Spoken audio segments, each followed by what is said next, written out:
On va aborder les nourritures terrestres cet après-midi avec une table ronde intitulée Bien manger au bon prix, avec quelque chose d'assez étonnant, détonnant même, à savoir qu'après le jeu des questions-réponses avec les intervenants que je vais vous présenter dans un instant, eh bien, on va avoir en direct live, s'il vous plaît, la préparation d'un repas ou de mets par quelqu'un qui est très connu sur les réseaux sociaux.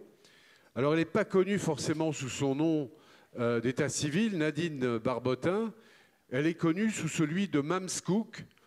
Et comme moi, je suis le roi de la confiture, j'étais en train d'échanger avec elle. Elle a par exemple publié une recette de tequila. Non, c'est pas de la tequila. Confiture kiwi, citron vert, tequila. Kiwi, citron vert, tequila. Donc, même scoop. Moi, je vais essayer ça en respectant bien les dosages. Mais vous allez nous préparer quelque chose. Est-ce que vous pouvez nous dire quelques mots pour vous présenter? On va commencer par vous, sur ce que c'est que Mams Cook. Oui, merci. Alors, Mams Cook, c'est à la fois un blog de cuisine, un blog culinaire, qui a été créé juste dans l'idée de la transmission. Transmettre et essayer de ramener tout le monde à faire du bien manger et à du manger maison. Ça, c'était l'idée de départ. Et puis aujourd'hui, Mams Cook, c'est aussi une entreprise. Je suis consultante culinaire. J'interviens comme aujourd'hui. Je donne des cours de cuisine. J'accompagne à l'éducation au bien manger parce que je crois fermement que c'est par là qu'il faut qu'on passe pour remettre un peu de sens dans nos assiettes. Et ça me semble indispensable. Et voilà, je suis chroniqueuse à la radio. Je suis régulièrement sur les plateaux de télé aussi. Donc voilà, et je suis ravie d'être là aujourd'hui. Et alors, je vais dire une chose qui va intéresser les personnes de la salle, c'est que je suis l'ancienne présidente académique de l'Appel Midi-Pyrénées. Voilà.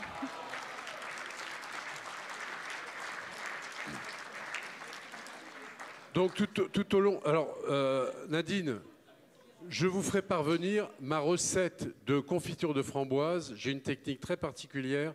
Il n'y a pas mieux au monde. Je prends. C'est ce que me disent mes enfants. Hein. Je prends. Donc... pardon?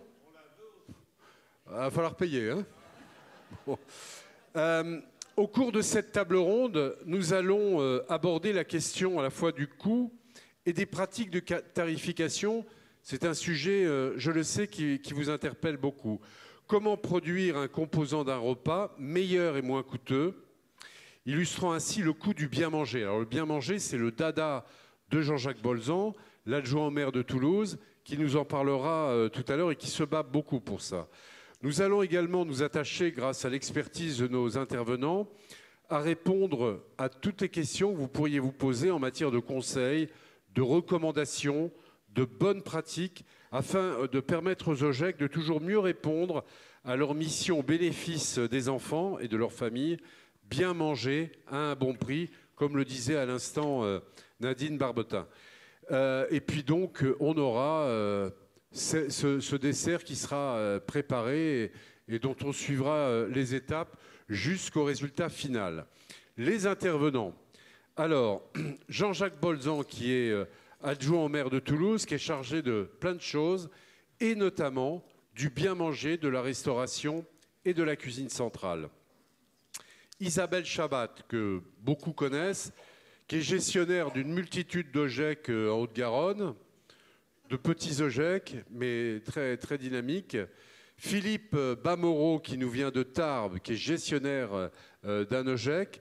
Jean-Christophe Carrel, le membre du CA de la FNOGEC et qui est expert financier. Et avec lui, on va vraiment rentrer dans le détail. Je disais, ce matin, c'était le spirituel. Là, on est vraiment pratico-pratique, très concret. Et je sais que ça répond aussi à vos attentes. Et puis, Frédéric Pollert, qui est président de l'appel de l'Académie de Toulouse. Voilà, j'en ai terminé. Et puis, j'allais oublier Joël Le Petit. Comment peut-on vous oublier? Vous êtes le chef d'établissement du collège, lycée Les Maristes à Toulouse, qui est un établissement très bien connu et réputé pour son excellence pédagogique. Merci à tous. On va commencer peut-être rapidement. Nadine, est-ce que vous nous expliquez ce que vous êtes en train de fabriquer là? Je vois trafiquer avec un couteau.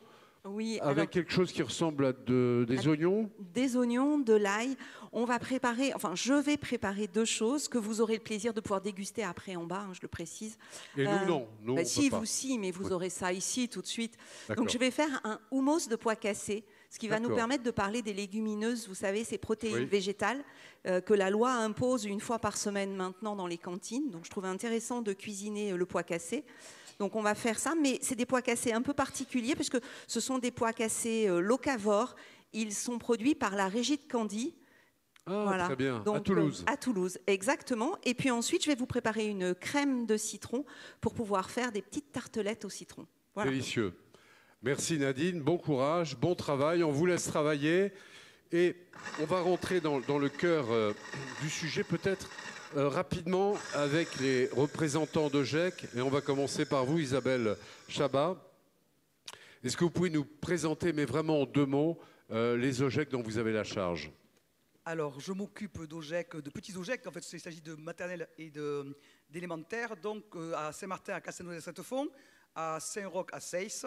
Et en fait, je suis également sur le OGEC de Sainte-Marthe à Grenade. C'est donc, en général, c'est des établissements en moyenne avec 200 élèves. Voilà. 200 élèves, à l'élémentaire. okay, très bien. Joël, le petit. Bonjour, donc oui, chef d'établissement du collège lycée Les Maristes de Toulouse, c'est 730 élèves, voilà, à l'heure qu'il est. Voilà, et pas de limite sur la question qu'on se posait sur l'accueil des élèves, donc voilà, on est à 730 élèves pour l'instant. Très bien. Philippe Amoro. Oui, bonjour à tous. Donc, je suis l'attaché de gestion de l'ensemble scolaire Prado-Lacet d'Attard. Nous avons 1880 élèves actuellement, 2 cuisines centrales. Donc, nous servons 1400 repas pour nos élèves et 1000 repas livrés à l'extérieur. Et vous? Ah non, vous non. Et Jean-Jacques Bolzan, a priori, vous n'êtes pas encore impliqué dans un OGEC. D'accord. Jean-Christophe Texier, on va rentrer dans des éléments, je le disais tout à l'heure, très pratico-pratiques sur la tarification des repas servis aux élèves dans les établissements privés. À vous pour une rapide présentation de ce diaporama. Oui, bonjour à tous et à toutes. Effectivement, on voulait, comme on dit d'habitude, un petit peu planter le décor pour avoir quelques chiffres clés. Alors, on rentrera sûrement par la suite sur les bonnes pratiques, quelques conseils qu'on peut se permettre de donner aux uns et aux autres. Alors, je crois que vous aviez la vidéo avant, peut-être. Pascal Monferrand, je suis le directeur de l'école. Excusez-moi, attendez, on arrête. Effectivement, on avait prévu, mais ça, c'est un de mes grands classiques. J'oublie toujours les vidéos. Je suis de la vieille école. Donc, une vidéo qui va vous présenter les établissements des OGEC de notre territoire ici en Occitanie, à travers les témoignages de responsables d'OGEC, de personnel et d'élèves. On regarde. Alors, l'école Sainte-Marie. Vous voyez, c'est pour ça que j'ai une confiance relative dans la vidéo.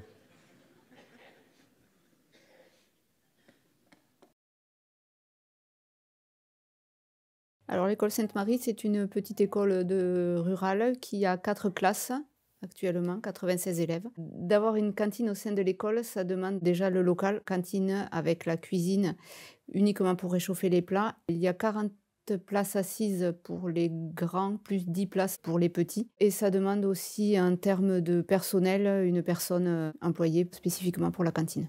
Ça fait 7 ans que je suis employée de l'école. Donc, je fais la cantine, le ménage dans les classes, je fais de la surveillance des enfants. Ce qui concerne les parents, le coût de la scolarisation ne pose pas trop de problèmes. Le coût de la cantine, c'est souvent ce qui revient au niveau des difficultés des familles. Alors, au niveau des tarifs, on n'a pas de tarification différenciée. On ne fait aucun bénéfice sur les repas, donc on ne peut pas faire bénéficier les familles de tarification différenciée. Le coût moyen des repas est de 4,30 € et c'est un coût qui est fixé par la communauté des communes. Moi, je trouve que c'est bon. Il y a des trucs que j'aime pas et il y a des repas que j'aime. Qu'est-ce que tu n'aimes pas, par exemple? Les omelettes. Les omelettes, j'aime, et les épinards, j'aime pas. On reçoit les repas en liaison froide de la part de la cuisine centrale. On réchauffe les repas sur place. Nous organisons 2 services de cantine. Un premier service avec les plus petits, maternelle et CP. et un deuxième service avec CE1 à CM2. Les seuls enfants qui peuvent amener les repas préparés à la maison sont les enfants qui bénéficient d'un PAI, c'est-à-dire qui ont des grosses allergies pour lesquelles la cuisine centrale n'est pas en mesure de fournir les repas. Alors, la restauration scolaire est totalement différente suivant les établissements. Quand on est en milieu rural, on est plutôt sur des prestations assurées par la mairie ou collectivité locale de type communauté de communes. Qu'est-ce qui fonctionne le mieux? C'est-à-dire quand il y a une bonne relation avec les collectivités locales, on privilégie plutôt cette formation-là. Ou sinon, on prend un prestataire privé. Moi, je m'appelle Lison et mon rôle, c'est la commission cantine. Je vais demander à toute l'école ce qu'ils veulent changer à la cantine. Et après, j'ai des réunions avec le maire et avec d'autres écoles pour voir ce qu'il faut changer ou pas. En général, c'est bon la cantine ou pas? Il y a 3 ans? En fait, nous avons changé de fournisseur il y a 3 ou 4 ans à peu près. On a privilégié la qualité des repas par rapport au coût. Le fait d'avoir des circuits courts et d'avoir toujours des produits frais, ça permet aussi aux élèves d'avoir un repas équilibré et de leur apprendre à goûter. Ils ont l'obligation, en quelque sorte, on les incite à goûter. Donc le fait d'avoir cette collaboration aujourd'hui, ça nous permet d'avoir des bons produits, donc d'inciter les enfants à goûter et en même temps d'avoir des produits de qualité et on n'a que des bons retours. Donc il y a aussi un côté pédagogique pour qu'ils apprennent à bien manger. Ce que je pourrais conseiller, c'est d'essayer d'avoir une bonne entente avec les services locaux. Alors, toutes les mairies n'ont pas des cantines, ou toutes les communautés n'en ont pas, mais vraiment le côté bénéfique de ce qu'on a pu voir, c'est les produits frais, les circuits courts, et de redonner le goût aux enfants de manger le midi à la cantine. Ça fait partie du rôle pédagogique, encore une fois, de l'école. Et si je pourrais conseiller, c'est ça, c'est d'essayer de faire ça avant de prendre des produits qui viennent de loin. Le tarif, c'est quelque chose, mais aujourd'hui, je pense que tout le monde est prêt à l'entendre.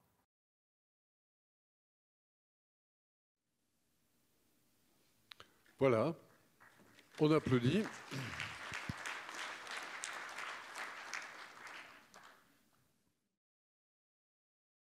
Je suis Madame Julia, je suis présidente au GEC. Je suis Juliette Didier-Fabre, je suis la directrice de l'école Sainte-Thérèse à Montredon-la-Bessonnier depuis septembre 2013. Je suis Johanna Loza, je suis la directrice du site de Montredon-la-Bessonnier depuis 4 ans maintenant, gérée par l'association Âge sans frontières. Pour l'organisation de la cantine, l'école travaille avec la mairie, dans le sens où c'est que la mairie a mis en place depuis septembre 2021 le dispositif cantine à 1 € pour son école. Les familles payent le repas en fonction de leur quotient familial. On a la chance d'avoir une mairie qui est très adjuvante vis-à-vis de l'école privée. Elle cherche vraiment à nous traiter à égalité le plus possible avec l'école publique. Donc nous avons pu bénéficier de l'opération cantine à 1 € pour les familles. Alors depuis septembre 2020, nous mangeons à la maison de retraite tous les midis. On a travaillé un moment avec l'ISAT. C'est un prestataire extérieur. C'était assez compliqué, les repas n'étaient pas forcément très bons. Donc on a cherché une solution ailleurs. Nous avons été sollicités par la directrice de l'école, Madame Juliette Fabre. Donc je suis allée à la rencontre des enfants pour leur demander si eux ils seraient d'accord. J'ai fait de même auprès des personnes âgées pour leur demander si ils auraient envie de participer à ce projet, qu'est-ce qu'ils en penseraient en fait. Et tout le monde a été très partant à l'époque. Le gros avantage, c'est que les enfants peuvent rencontrer des personnes âgées. Et nous aussi, les adultes, on a des moments privilégiés avec d'autres personnes. Qu'apporte ce système de restauration aux élèves et aux personnes âgées? L'idée étant de permettre aux personnes âgées de renouer avec leur propre enfance, en gros. Ça, c'est vrai que les personnes âgées aiment beaucoup échanger avec les enfants. Ils nous parlent souvent de leur vie, ce qu'ils ont fait quand ils étaient plus jeunes. Et nous, on leur explique ce qu'on est en train de travailler à l'école. Les repas sont produits sur place. Par l'équipe de cuisiniers. Nous avons 3 cuisiniers en poste qui assurent la préparation des entrées, des plats, des desserts de façon journalière. Personnellement, je trouve que les repas sont très variés. On a 2 poissons par semaine, le mardi et le vendredi. On a des légumes. On a des légumes que certains enfants ne connaissent pas du tout, que les parents ne cuisinent pas à la maison par manque de temps, de coutumes, de culture. Nous sommes très contents d'avoir mis en place ce dispositif qui fonctionne. Et surtout, nous avons été contents que suite à la crise sanitaire, les enfants puissent réintégrer des espaces communs, des tables en commun avec les personnes âgées, ce qui n'avait pas été possible au départ, même si c'était notre projet initial. Les OGEC, à proprement dit, ne peuvent pas, eux, faire cette démarche-là. Il faut que ça vienne de la mairie. Donc je leur conseille de se rapprocher de leur mairie pour pouvoir y prétendre. C'est quoi ton plat préféré à la cantine? Moi, c'est pâtes tout court. Bravo. Avec cette initiative vraiment très chouette de faire déjeuner les enfants dans une maison de retraite, c'est vraiment quelque chose d'extraordinaire. Juste, je note une chose, c'est que ça n'a pas changé malgré les changements de génération. Les épinards n'ont toujours pas la cote à la cantine, hein. Allez, on regarde le troisième reportage. Pascal Monferrand, je suis le directeur de l'école Notre-Dame de Cahuzac, qui est à Gimont. L'école Notre-Dame de Cahuzac, c'est une école qui fait partie de l'enseignement catholique, qui est sous contrat d'association avec l'État. La mairie de Gimont, étant donné que nous sommes une école privée sous contrat d'association avec l'État, doit nous verser un forfait communal qui correspond aux frais de fonctionnement de l'école sur les mêmes bases que ce qu'elle verse à l'école publique. Nous avons sur la commune de Gimont 3 écoles, une école maternelle publique, une école élémentaire publique et l'école privée qui fait maternelle et élémentaire. Nous faisons manger à peu près tous les midis entre 300 et 350 repas, dont le directeur de l'école l'a rappelé tout à l'heure, 94 gamins de l'école privée mangent dans la collectivité, à la cantine municipale. Des gamins sont reçus aux horaires fixés, il y a toujours effectivement deux services, et c'est la collectivité qui distribue les repas avec une tarification identique pour les enfants gimontois, qu'ils soient scolarisés dans le public ou qu'ils soient scolarisés dans le privé. La cantine scolaire est utile aux gamins du privé et du public selon une tarification de cantine, une tarification du repas identique. C'est-à-dire que la société de restauration amène tous les matins les repas. Les repas sont réceptionnés par le personnel communal qui ensuite les réchauffe et les sert aux élèves. Moi, je pense qu'ils sont variés, ce qui est bien, et je trouve aussi qu'ils sont bons. Je pense qu'ils sont équilibrés parce qu'il y a des entrées, des plats, du fromage et un dessert.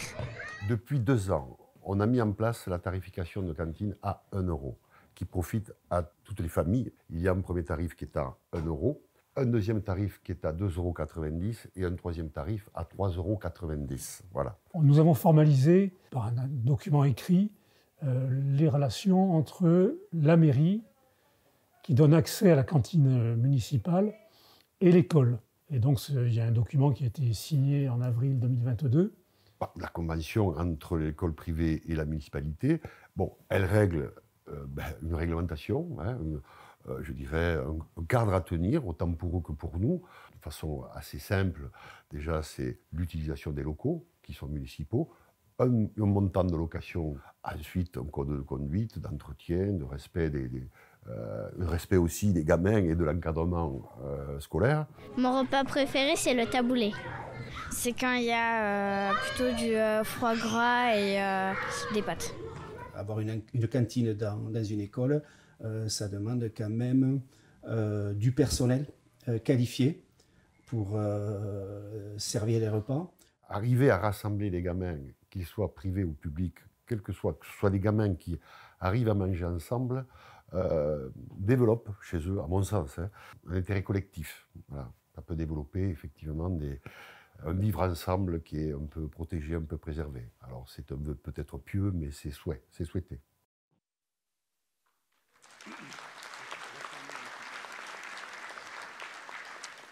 Étant moi-même gersois, je souscris complètement à la proposition de l'écolière qui laisse entendre qu'il serait bien d'avoir du foie gras à tous les repas, mais je ne vais pas vous interroger là-dessus. Je vais passer la parole à Jean-Christophe Texier pour qu'il nous présente la décomposition du coup d'un repas et la construction de sa tarification à travers le petit diaporama que vous avez préparé. Alors l'école Sainte-Marie, c'est une... On va s'arrêter là, hein, la vidéo. On va passer, voilà.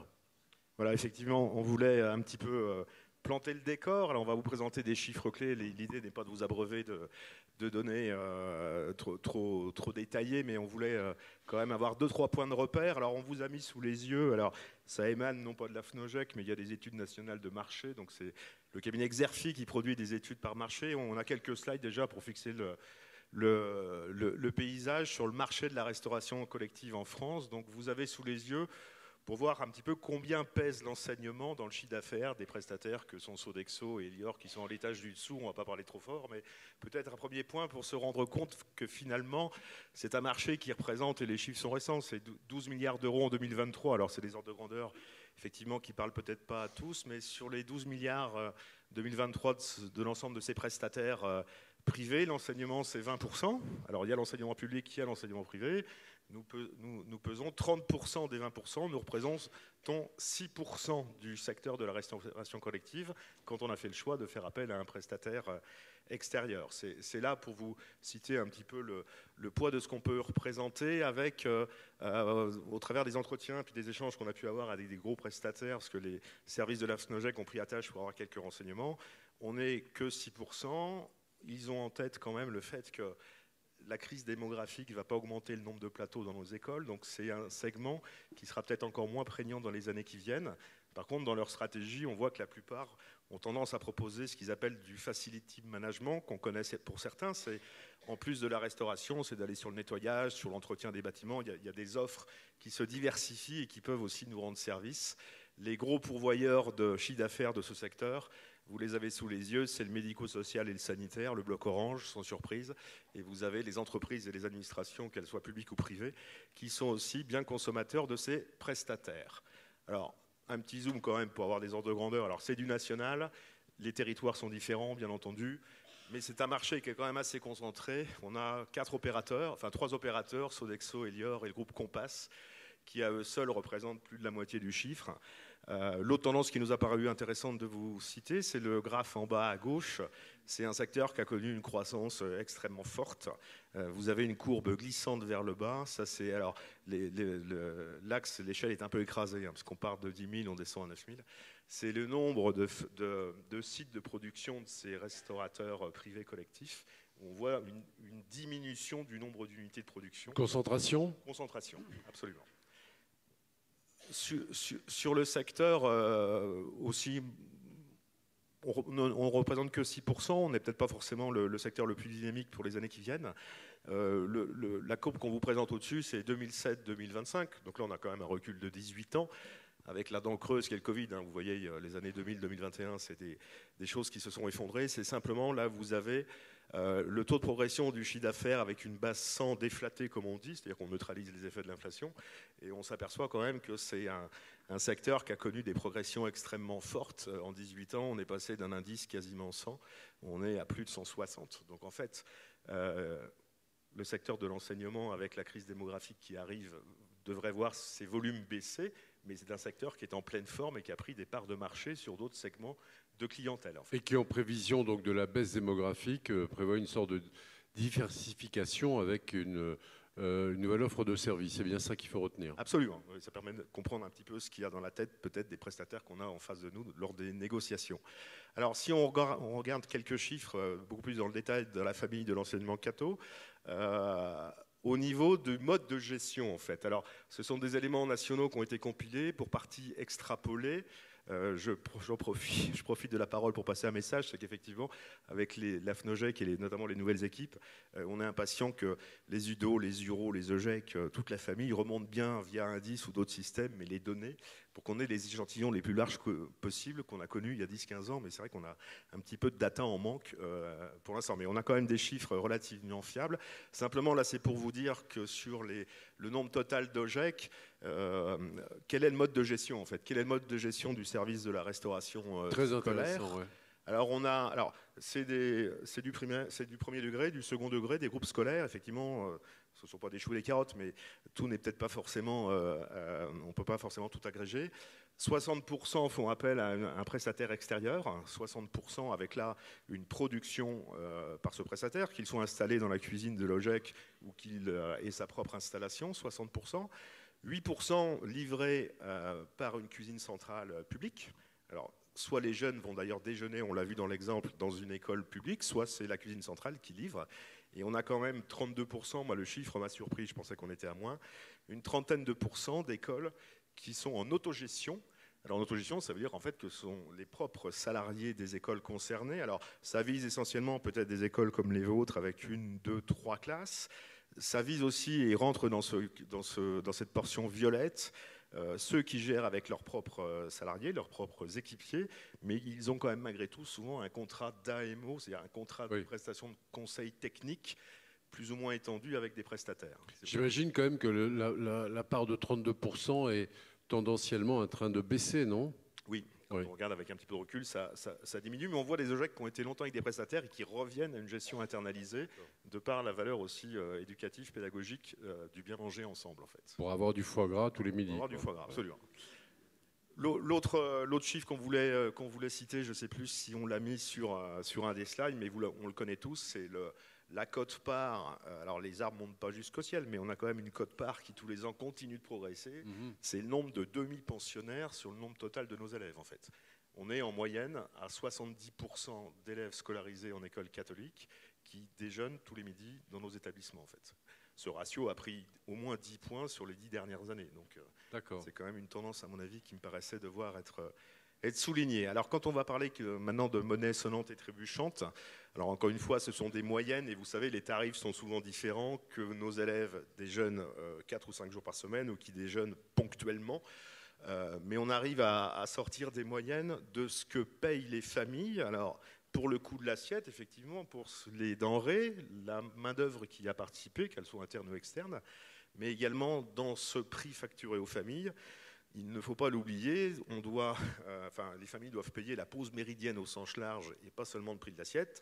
Et la pause méridienne, c'est la surveillance, c'est l'immobilier, c'est le matériel, c'est les fluides. Et on a donc sous les yeux, vous avez sur des données relativement récentes, alors c'est 22-23 plutôt que 23-24-25, hein, la FNOGEC ne va pas plus vite que la musique sur cette année-là, c'est 22-23, vous avez un prix moyen de ce qui est facturé aux familles par nature d'enseignement, et en moyenne on oscille alors entre le premier degré et les formules lycée, effectivement il y a des deltas importants. Ça reste des moyennes, comparaison n'est pas raison comme on dit, mais ça fixe quand même un petit peu le cadre. Intéressant surtout peut-être si on va comparer ce chiffre payé par les familles par rapport au coût de revient. Parce qu'effectivement, à un moment, il va falloir comparer si on rentre dans nos frais. Donc voilà, ces données, somme toute, relativement récentes. En moyenne, on est entre 5 et 7 euros en moyenne. Donc ça veut dire que certains sont à 8, 9, 10 euros du plateau. On atteint quand même des sommes qui sont désormais significatives. Le tableau que nous a évoqué ce matin Stéphane Ponchon, donc en fait, on reprend le même raisonnement que ce matin. On est peut-être un peu lourd, hein, excusez-nous, mais on voulait quand même y revenir. La réalité, c'est qu'en fait, quand on compare la contribution scolaire moyenne des familles, donc ce que payent en moyenne les familles uniquement pour la partie scolarité, enseignement, c'est la colonne de gauche. Hein, vous voyez, entre la maternelle et le post-bac, on est entre 460 et 1500 euros en moyenne. Mais comparons cette colonne au coût de la restauration d'un enfant qui déjeunerait 4 jours par semaine, et on s'aperçoit finalement, et ce n'est pas forcément une surprise pour tout le monde, mais qu'en maternelle et en élémentaire, la restauration coûte plus cher au bout du bout que la scolarité moyenne en fait. C'est un peu moins vrai sur les classes sup, sur le lycée, puis sur le lycée, nos élèves sont parfois plus autonomes, donc la restauration se fait souvent ailleurs. Mais on a cette réalité-là quand même qu'il faut avoir en tête. On connaît tous, hein, on a des familles d'élèves qui arrêtent de mettre les gamins à la cantine parce qu'ils ont du mal à payer les 2 colonnes en fait. Et ça, c'est une tendance qui s'est quand même aussi confirmée sur les 10 dernières années. Alors on a vu ce que payaient en moyenne les familles, on va s'intéresser au coût, et le coût de la pause méridienne, hein, et on parle bien de pause méridienne, c'est-à-dire il y a ce qu'il y a dans l'assiette, il y a les moyens nécessaires pour produire l'assiette, mais il y a également tout ce qui est les coûts annexes, les coûts indirects qu'il va falloir qu'on rappelle. Excusez-moi, j'étais un peu vite.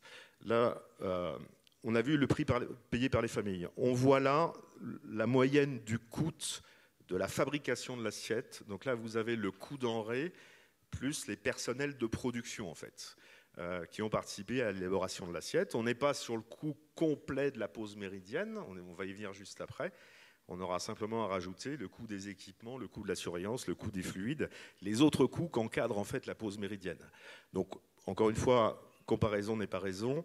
Les ratios auxquels on arrive selon la forme de gestion du service de restauration, on oscille en moyenne, les écarts sont finalement pas si importants que ça, entre 3,50 et 4,20 si on arrondissait, selon la formule en fait qui a été retenue par nos différentes écoles. Mais encore une fois, c'est de la compilation de chiffres nationaux, il y a forcément des disparités locales et territoriales. Mais ça, c'est ce que nous coûte l'assiette. Et effectivement, pour avoir un coût complet de la pause méridienne, alors vous avez le coût de l'assiette qui est en bleu ciel, donc c'est 60% en moyenne, encore une fois, du coût de revient complet, enfin, du coût de la pause méridienne. En fait, quand on rajoute les charges additionnelles, donc en fait les charges additionnelles au coût denrée et au coût de production, on va parler de la masse salariale de surveillance, d'entretien, les charges immobilières, le coût des équipements, les autres charges diverses et variées.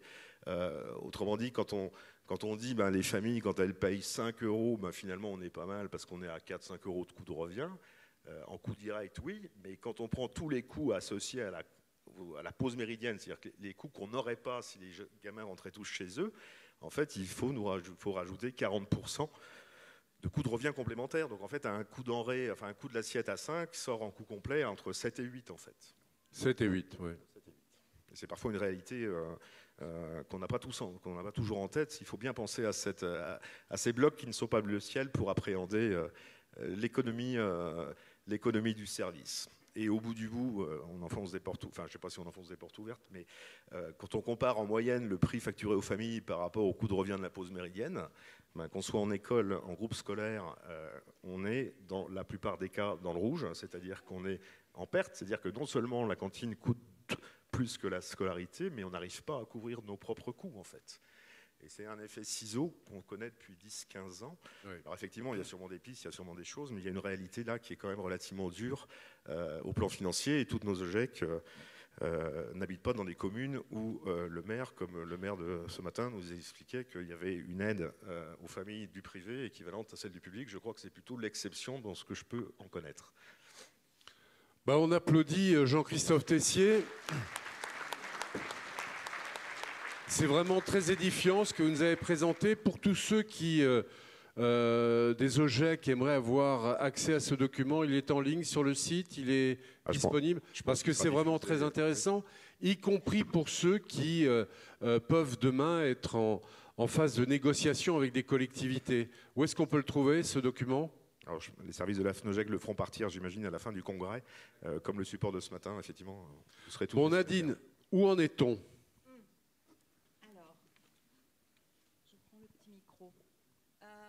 Ben voilà, là, je vous ai préparé un petit houmous de pois cassés. Alors, un houmous, c'est une préparation, c'est une purée froide dans laquelle on a mis de la pâte de sésame. Ce qui est intéressant dans cette recette, c'est qu'au moment où on dit qu'il va falloir manger plus de protéines végétales et manger moins de protéines animales, on est sur une protéine végétale qui, ici en région, par exemple, on en a beaucoup. Dans le Lauragais, on produit beaucoup ce produit. Donc un pois cassé que souvent on n'utilise que pour faire de la soupe, ce qui est une erreur. Là, il est mélangé donc avec du tahini, de la pâte de sésame. Dessus, j'ai mis plein de petites choses pour que ce soit joli, parce que ce qui est joli est toujours plus appétissant. Il y a de l'oignon, de l'ail, et le fait d'avoir rajouté la pâte de sésame et d'avoir donc rajouté cet aliment à mon pois cassé fait qu'il ne me reste plus qu'à mettre un végétal pour pouvoir équilibrer le bol alimentaire. Ça sent très bon, mais ça coûte cher à faire ou pas ? Non, ça ne coûte pas cher parce que... Par exemple, pour les gestionnaires de GEC qui voudraient se lancer dans le pois cassé, c'est quoi le kilo de pois cassé ? Le kilo de pois cassé, je pense que monsieur, madame, tout le monde le trouve autour de 3,50 € le kilo. Donc vous voyez qu'avec 1 kilo, on fait énormément de choses avec 1 kilo de pois cassés. Et c'est vrai que... Et en plus, ça permet aux enfants de découvrir ce qui était expliqué d'ailleurs tout à l'heure, hein, des produits qui ne sont pas forcément... Ils n'ont pas l'habitude de voilà, manger à la maison. ça, ouais, Le seul problème, je pense, c'est qu'il faut éduquer les enfants à ça, mais il faut aussi éduquer les parents. C'est-à-dire que je pense qu'il y a beaucoup de parents qui viennent râler en disant « mais quoi, il n'y avait pas de viande à la cantine ?» Alors qu'en fait, si on a mis une protéine végétale et qu'on a mis avec une céréale et du légume, on a apporté l'ensemble des acides aminés dont les enfants ont besoin et on leur a fait un bol alimentaire tout à fait équilibré. Donc je pense qu'il y a une vraie nécessité d'éduquer et les enfants et les parents. Et les parents. Ouais, voilà. Allez, on vous laisse travailler. On a vu à travers l'explication de Jean-Christophe Texier toutes les données qui sont quand même assez contraignantes s'agissant du prix. Moi, j'ai envie de vous poser une question toute simple qui appelle une réponse très courte. Et je vais commencer par vous, Jean-Jacques. C'est quoi la recette pour fournir aux enfants un repas équilibré, de qualité et de meilleur prix? Sujet, verbe, complément. Alors, c'est compliqué. D'abord, il faut que je contextualise. La ville de Toulouse, c'est une cuisine centrale, une seule cuisine centrale, 35 000 repas par jour, 211 écoles. Parce que ce qu'on peut dire, là, ce qu'on va se dire les uns les autres, ça, c'est pas nécessairement duplicable ou autre, puisqu'en fonction des tailles, on peut faire certaines choses. Oui, mais il y a quand même quelques idées maîtresses, dont celle du bien manger, qui est quand même un sujet très intéressant. Tout le monde doit se mettre au bien manger, bien sûr.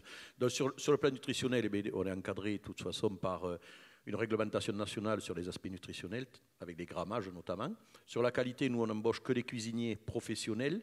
On forme les agents techniques aussi pour servir les repas, parce qu'il y a, certes, produire le repas, sourcer de bons produits aussi. Alors là, on travaille, bien sûr, on a des grossistes qui alimentent la cuisine centrale par le biais d'appels d'offres, mais on fait du sourcing aussi de producteurs locaux et de groupements de producteurs locaux. On est en lien avec... Oui, le maire nous expliquait ce matin que contrat de réciprocité. Quand il est revenu aux affaires en 2014, il avait été atterré de constater que un certain nombre de produits qui étaient servis dans les cantines venaient d'autres continents que l'Europe et très peu de la région. Oui. Par exemple, quelque chose que le bio, on a descendu, c'est sûr, en pourcentage. Alors, on me dit, mais pourquoi vous n'êtes pas 100%? C'est pas normal. Alors, 100%, on pourrait l'être si on m'a cherché en Pologne, au Brésil.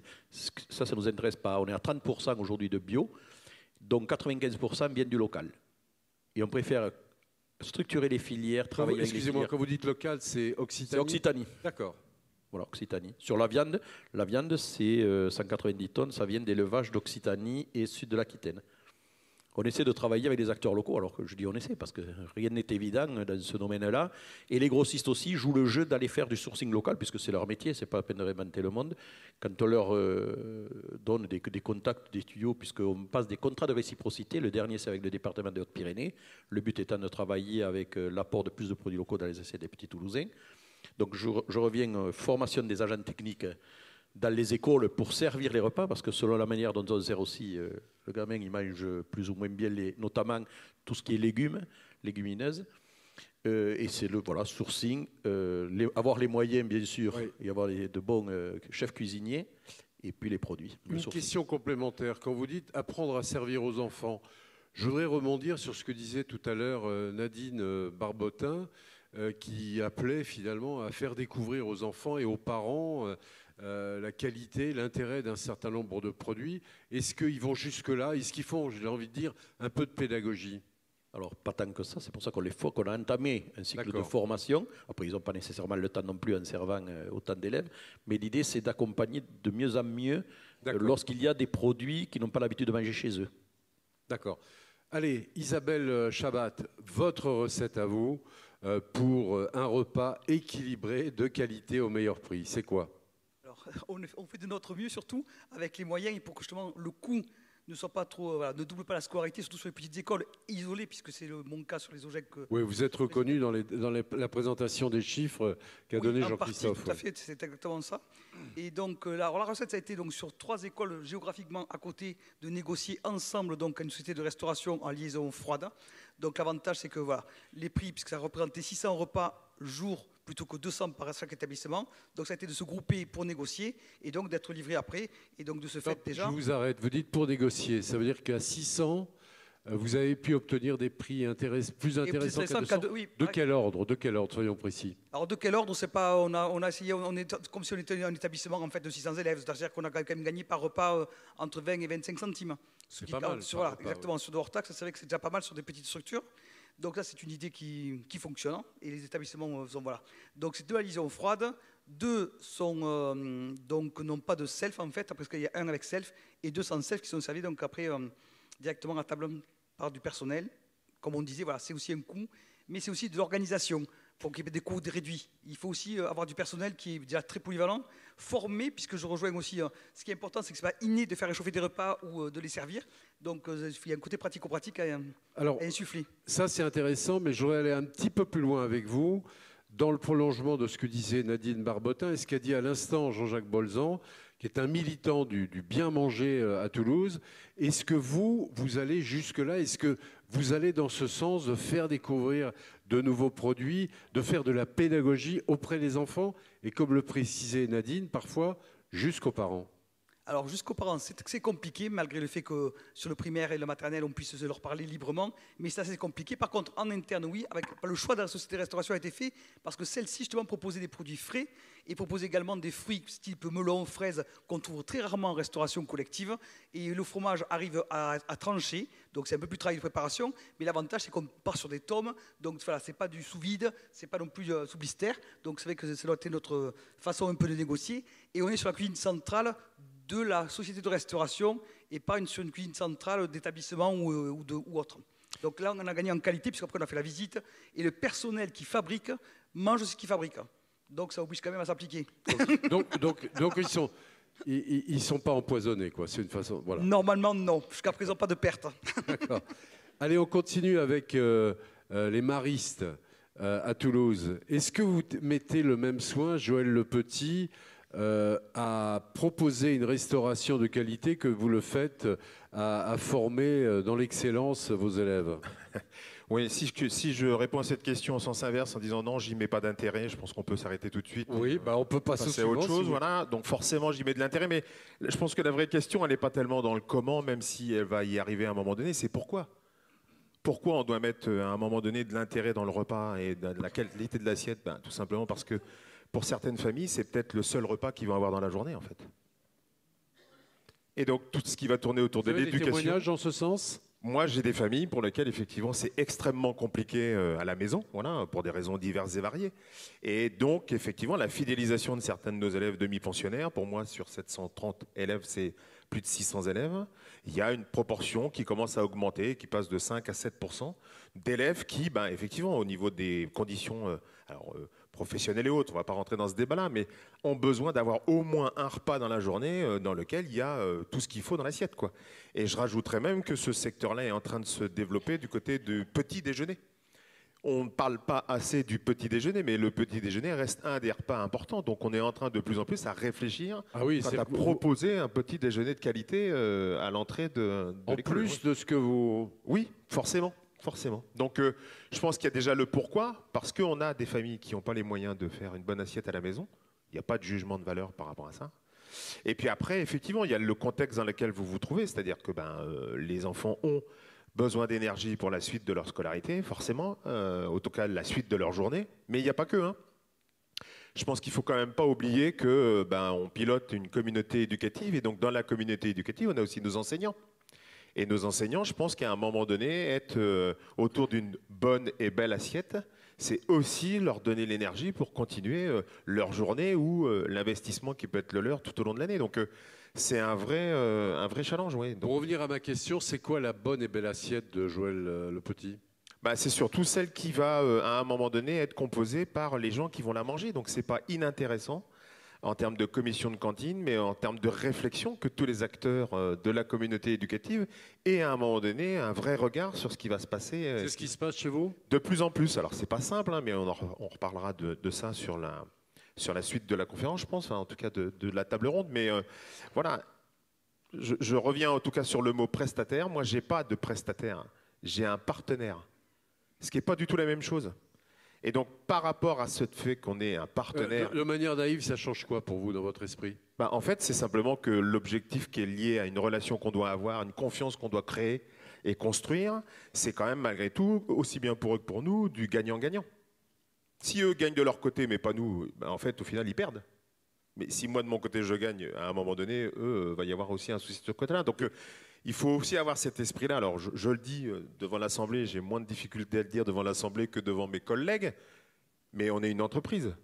Donc, si on n'a pas cet esprit-là à un moment donné, bah, moi, je suis désolé, on fait de la restauration scolaire, mais de la cantine. Ouais, je pousse un peu et je vulgarise un peu le terme.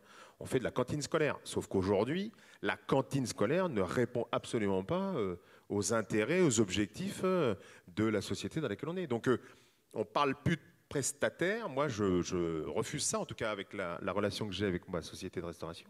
C'est un partenaire, hein. Ce n'est pas un prestataire. Donc, il a un intérêt à ce que je sois satisfait, mais j'ai aussi un intérêt aussi à ce que voilà, il le soit aussi de mon côté. Donc, il y a un vrai travail de confiance, une vraie construction dans ce domaine-là, et il a la capacité d'avoir une vraie connaissance de mes besoins. Et vous le challengez sur l'origine des produits, sur leur qualité nutritionnelle? Ben, pas moi, mais toute ma communauté, évidemment, on le challenge, forcément. D'accord. Forcément. Merci beaucoup. Philippe Bamoro. Alors moi, je m'inscris tout à fait dans ce qu'a dit Joël Le Petit. C'est vrai que nous avons confié notre restauration à un prestataire de service qui est vraiment un partenaire. Nous avons le même prestataire depuis 30 ans. Donc, ce qui est important pour moi, c'est au niveau du gérant. Le gérant est important. C'est 90% de la confiance que l'on a envers la restauration. Alors, nous avons un repas équilibré, donc, un repas qui est de base établi par une diététicienne, hein, comme dans toutes les sociétés de restauration. C'est un repas équilibré sur plusieurs semaines qui font de l'achat en masse, mais surtout d'achat de produits locaux. Hein. Nous y tenons particulièrement au sein de l'établissement. Quoi, c'est la brebis des Pyrénées, c'est l'ail de Trébon, c'est les yaourts. C'est l'oignon de Trébon. Ouais. Voilà, l'oignon de Trébon, oui, pardon. L'oignon de Trébon, ça peut être. Alors, de temps. Pardon. Voilà. Le haricot tarbais. Le haricot tarbais. Et bon, là, on ne rentre plus dans le coup. Hein. Mais ça, c'est vraiment des choses, c'est réel. Je sais en plaisantant, mais il y a de l'oignon de Trébon, il y a du haricot tarbais, il y a du... Ça arrive dans certaines recettes, hein. Oui. On peut D'accord. Donc vous êtes vraiment, là, j'ai l'impression, c'est les trois premiers, là, dans cette dynamique-là. Essayez vraiment de privilégier, malgré les contraintes financières. Est-ce que ça veut dire que ces produits, je dirais, sourcés localement, ben, vous arrivez à les avoir à un prix compétitif? Oui. Ça fait partie aussi des négociations qui ont été faites en fait avec le prestataire. C'était justement aussi qu'il privilégie les produits locaux. En d'autres, le nôtre, donc prend ses pommes, ses fruits dans le Tarn-et-Garonne, puisqu'il y a des producteurs de pommes, pêche. Voilà, tout à fait. Donc on a quand même beaucoup de richesses en Occitanie. Donc ça fait partie aussi des négociations pour le bien manger de nos jeunes élèves et de nos jeunes. C'est important. Une réaction, là, je trouve ça très intéressant ce qu'ils sont en train de dire, c'est-à-dire que, bon, il y a une contrainte de prix énorme, hein, elle est très forte, on l'a bien vu à travers les explications. Clairement, vous perdez de l'argent avec la restauration. Et malgré tout, ils arrivent à se battre pour la qualité avec cette inflexion locale qui est intéressante. Il y a cet aspect-là, puis effectivement, pour ce qu'on rencontre aussi pour tenir malgré tout un maximum l'écoute et travailler main dans la main avec le partenaire et avec du bien manger, c'est des actions de mutualisation en fait, c'est-à-dire des achats groupés entre plusieurs écoles. C'est à un moment de se dire, on a chacun notre cuisine centrale, est-ce que, nonobstant les problématiques de transport, il ne faut pas que tout se passe au même endroit? Alors c'est vrai que des fois il y a des problématiques d'ego, de personnalité, il faut essayer de passer outre.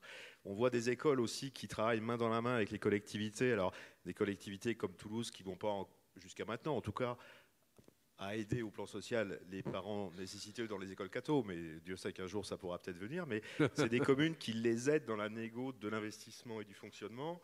On voit aussi, il y a d'autres systèmes, il y a des UDO et des URO qui ont embauché des diététiciennes à temps partagé, donc ça limite le coût pour chacune des écoles. On a des UDO et des URO qui ont maintenant embauché. Alors, soit en bénévolat, il y a un profil qui est extrêmement intéressant, c'est peut-être des retraités, les futurs retraités de chez Elior ou de chez Sodexo, les gens du dessous, c'est de se dire, soit en élu, soit en salarié, ayant peut-être une compétence UDO ou euro, qui aideront les OGEC à bien négocier avec leurs partenaires. Même s'il reste des partenaires, intéressant. Pas philanthropiques, mais on voit des solutions comme ça pour essayer d'éviter, parce que là, quand on en est là, on en est jusqu'à l'os, on connaît le truc de dire on limite le grammage, il n'y aura plus fromage et dessert, il y aura qu'un des deux, parce qu'effectivement, ça c'est des pratiques qu'on a connues ces dernières années pour des impératifs de coût, mais qu'on leur limite et qui sont contradictoires avec le bien manger. Absolument. Frédéric Pollert, vous êtes le patron de l'Appel, en tout cas localement. Vous avez entendu ces témoignages, vous-même en tant que président des parents d'élèves, j'imagine que vous avez sinon des revendications, en tout cas des attentes à formuler vis-à-vis des établissements catholiques privés. Qu'est-ce que vous leur demandez en matière de qualité de restauration? Le prix, la qualité, il faut choisir. Déjà, je souhaite vous remercier pour l'invitation, parce que je représente les parents d'élèves, mais du coup, je représente les seuls clients de vos cantines. Donc je trouve que c'est important un petit peu de vous donner un petit peu la vision client. Alors je suis un peu provocateur quand je parle de client, mais parce que je veux que vous ayez en tête quand même que tous les chiffres l'ont montré depuis ce matin, la cantine, c'est un coût subi par les parents. Je m'explique. La contribution des familles, c'est un investissement dans le caractère propre, dans l'éducation de leurs enfants, pour la qualité. Quand on met nos enfants à la cantine, c'est qu'en fait, réellement, on n'a pas le choix. Parce qu'on a une vie professionnelle et que, forcément, on les laisse à la cantine entre midi et deux. Donc ça, c'était la première chose. Sur le prix, donc il y a les patrons des parents d'élèves, Hélène et Paul, qui sont devant. Et la semaine prochaine, on a un conseil des présidents. Si on arrive, on dit, on revient de la FNOGEC et ils nous ont dit que la cantine, ça sera 1 €. On va faire un tabac. Mais après, je pense que nos familles et nos parents, ce sont des gens sérieux. Ce sont des gens qui peuvent entendre les contraintes, qui peuvent entendre les coûts, qu'on peut leur expliquer, qu'on peut avoir vraiment ce dialogue avec eux en leur expliquant le coût des matières, le coût des charges. Vraiment, j'incite les chefs d'établissement, les présidents d'OGEC à avoir vraiment cette transparence. Et ça, ils vont l'entendre. Et quand vous mettez du local, du bio, en expliquant que ça va être plus cher, ça aussi, ils vont l'entendre. Donc, juste sur la partie prix, je pense que nous, le bon prix, c'est le tarif différencié. Voilà. Pourquoi? Parce qu'il permet d'accueillir les plus fragiles, les familles les plus nombreuses, voilà, les familles les plus en difficulté. Et même, je pensais au directeur diocésain où on était en Cassé-Pierre, si on accueille plus de familles en difficulté, aussi, c'est un bon message qu'on passe à l'ensemble de la collectivité. Très intéressant. Une petite question, puis je vais me rapprocher de Nadine Barbotin qui a bien avancé, elle fait ça à une vitesse stratosphérique. Il va falloir venir nous expliquer ce que vous avez fait. Mais une question supplémentaire. Bon, on a beaucoup parlé du prix, on sait que c'est important, mais on a aussi parlé qualité, et en particulier Jean-Jacques Bolzan. Est-ce que, ça restera entre nous, ça ne sortira pas d'ici, est-ce que vous avez des parents d'élèves qui vous disent franchement, la qualité nutritionnelle, gustative et autres des repas servis dans les établissements catholiques, c'est vraiment pas terrible? Alors, juste dans le début de mon propos, donc Joël, il n'aime pas ce terme, mais moi je l'ai employé, cantine. Je pense qu'il y a un problème de communication aussi. Il faut faire attention quand on parle de restauration. C'est-à-dire que pour les élèves et pour les parents, on est dans le parti plaisir de l'alimentation.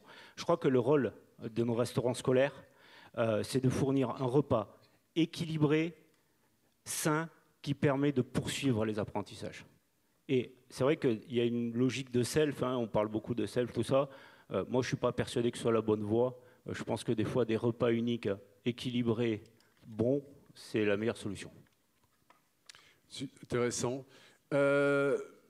Vous goûtez, s'il vous plaît, pour savoir si ça peut remplacer les épinards à la cantine, au restaurant scolaire. Ça a l'air très très bon, ça me fait envie, ça me fait saliver, mais je vous laisse quand même le découvrir.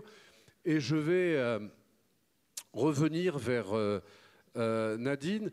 Bon, quand on vous voit faire, évidemment, on se dit, mais évidemment, c'est une pro, c'est facile, etc.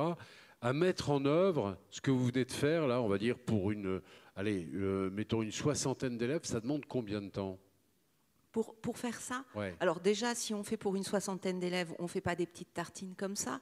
C'est-à-dire qu'on va servir ça, par exemple, en entrée avec, Servez-vous, hein, avec 3 feuilles de salade.